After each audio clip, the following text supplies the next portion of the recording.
یہ سوال کسی نے بھیجا ہے کہ سونا جو ہے اس کا نصاب 7.5 تولہ ہے۔ اگر کسی آدمی کے پاس سونا اس سے کم ہے اور نقد رقم تقریباً 10 لاکھ ہے تو زکوٰۃ کیسے ادا کرنی ہے؟ سونا تو اس کا 7.5 تولے سے کم ہے، لیکن جو 10 لاکھ روپیہ ہے اس نے اسے صاحب نصاب بنا دیا ہے۔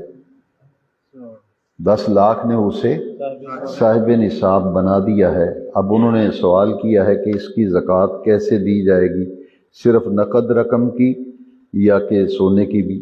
اس کا طریقہ یہ ہے کہ 10 لاکھ اور پلس جمع کریں گے جتنا سونا ہے، جس دن زکوٰۃ دینی ہے اس دن جو سونے کا ریٹ ہے، جتنا بھی سونا ہے اس کے ساتھ ضرب دے لیں، اس سونے کی مالیت اور 10 لاکھ دونوں کو جمع کر کے 40 پہ تقسیم کر دیں، جو جواب آئے گا وہ زکوٰۃ ہوگی۔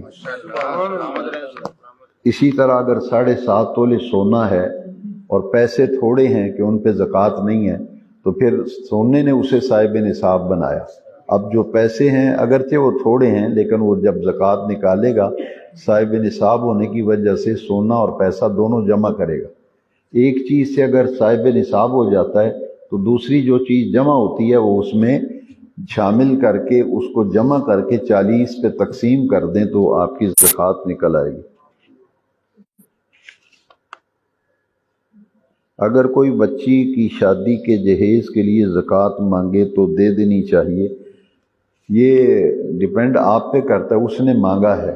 اگر آپ کا دل مطمئن ہے کہ واقعی اس کی بچی کی شادی ہے، اسے جہیز کی ضرورت ہے، تو آپ زکوٰۃ کی رقم سے اس کو جہیز بھی خرید کے دے سکتے ہیں اور نقد رقم بھی زکوٰۃ کی مد سے اسے دے سکتے ہیں، اگرچہ وہ زکوٰۃ کا مستحق ہو۔ دین اسلام میں جہیز لینے اور دینے کی ممانعت ہے، اس کی وضاحت کر دیں۔ کہیں بھی ممانعت نہیں ہے، دین اسلام میں جہیز دینے کی کہیں بھی ممانعت نہیں، منع نہیں کیا گیا۔ نبی کریم صلی اللہ علیہ وسلم نے سیدہ زہرا پاک کو جب رخصت کیا تھا تو حضور نے ضرورت کی اشیاء پر مشتمل جہیز دیا تھا۔ پابندی نہیں ہے یہ کہ اسلام پابند نہیں کرتا کہ ایک آدمی کے پاس وسائل ہی نہیں ہے تو وہ جہیز دے ہی نہیں سکتا، تو شریعت نے اسے پابند نہیں کیا کہ وہ قرض لے کر جہیز دیتا پھر وہ نکاح کر کے ضرورت کی چیزیں بیٹی کو دے کے رخصت کر دے۔ لیکن جہیز دینے کی ممانعت جو ہے نہ قرآن میں ہے نہ حدیث میں ہے، ممانعت تو نہیں ہے۔ اسراف سے بچنا چاہیے، اتنا جہیز ضرور دینا چاہیے کہ بیٹی کی جو ضرورت کی استعمال کی چیزیں ہیں، وہ تحفہ ایک ہوتا ہے کہ والدین گھر سے رخصت کرتے ہیں تو انہیں تحفے دے کر گھر سے رخصت کرتے ہیں، ممانعت جو ہے اس کی کہیں بھی نہیں ہے۔